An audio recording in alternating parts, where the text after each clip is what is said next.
Have you ever looked around a room and felt alone?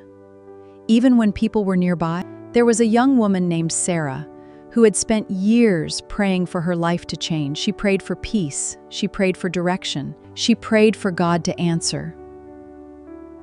But every morning looked the same. Every night ended with the same tears. One evening, exhausted and discouraged, Sarah sat at her kitchen table.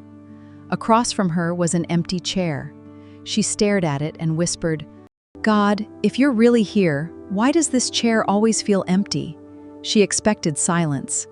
But as she opened her Bible, her eyes landed on these words, "Fear thou not, for I am with thee. Be not dismayed, for I am thy God. I will strengthen thee. Yea, I will help thee." She read the verse again, and then again. For the first time in weeks, she realized something. The chair wasn't empty. God had been with her every lonely meal, every unanswered prayer, every sleepless night. His presence had never depended on her feelings. The next morning, nothing around her had changed. The bills were still there. The uncertainty remained.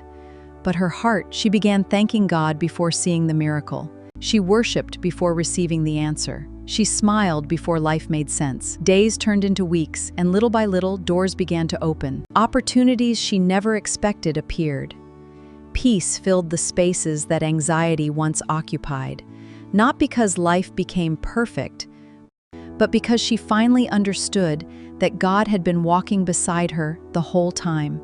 The Bible says, "We walk by faith, not by sight." Sometimes we think God has abandoned us, what He's doing, but faith reminds us is never His absence.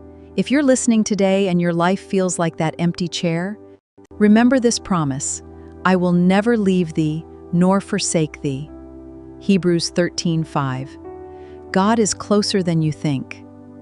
He sees every tear. He hears every whispered prayer.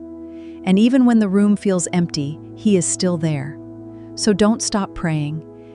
Don't stop believing. Your story isn't over. The God who stayed with Sarah is the same God who is walking with you today.